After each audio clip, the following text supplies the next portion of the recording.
Before we get into today's video, I would like to offer our thoughts and prayers, as well as our condolences, to everyone affected by the tragedy in Tumbler Ridge, British Columbia. Can they take the lead on this drive?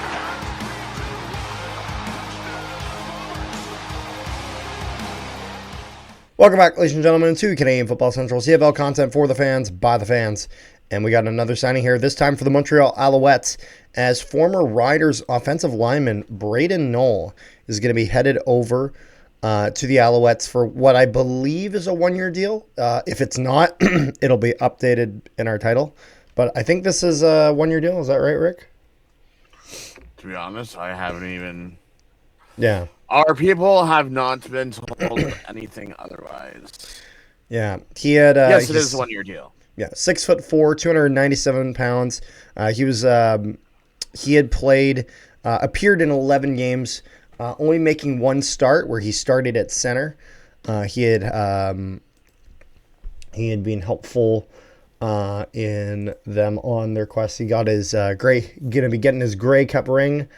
Even if we just kind of take a look at some of the statements made by general manager. By the GM, he said, Danny, or not Danny, Danny's GM name.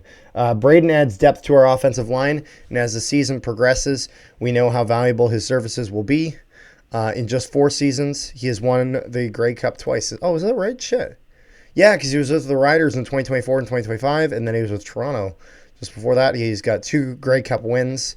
He is a CFL veteran who understands our league well. We are pleased that he chose to continue his career in Montreal. And I will say, I think Montreal's done a really, really good job with their offensive line. So I'm curious to see if this guy ever kind of rotates into a starting position, but we'll have to see.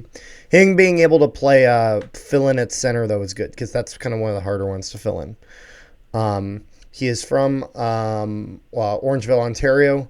Went to school, Wilfrid Laurier. I'm just kind of taking a look here. He was selected in the 4th round, 35th overall by the Toronto Argonauts in the 2022 CFL draft, winning the Grey Cup in his rookie season. Interestingly, though, he played Wilfrid Laurier for the Golden Hawks from 2016 to 2021. 23 games for them total. However, during his second season, he had made the switch from defensive line to offensive line. So it's just kind of interesting, the swap that he had made. Actually kind of reminds me of a similar swap that I had made. I'd played predominantly linebacker when I started football, even a little bits of D-line, flashes of it. However, I then ended up on the offensive line playing center. So it's kind of, usually you see guys go that way. You see them go from like defense into offense. However, you occasionally do see it the other direction. So he's only 28 years old. I think there's a lot that you could potentially get out of him in the future. If we look at kind of his time at Wilfrid Laurier in 2016, 2017, he won the Glenn Carroll Team of the Year. He was a member of that team, I should say. But then in terms of his league awards, in 2021-2022, he was the U Sports Academic All-Canadian. And in 2016, they won the Men's Football OUA Championship. And his major was in psychology. Just a fun fact for you. But what do you think about kind of this depth move for the Alouettes?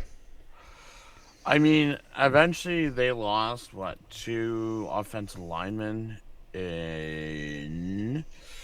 Jamar McGloster and Landon Wright. So obviously you have to refill those spots at other places. So I mean, I'd rather not Montreal sign players because then we can do better. But I mean, it is what it is. It is what it is. You're saying that's your Cat fan coming out. Yes, that is my Cat fan coming out at less than before 10 o'clock in the morning. Fair enough. So I think that's pretty much all we had. Make sure you guys leave a like, share it around, and subscribe if you haven't already. Also, if you guys haven't, make sure you guys join our Discord. Link in the description below to our Discord, where we discuss all things CFL, NHL, all sorts of sports stuff. So go check it out. So we'll see you guys next time. Touchdown!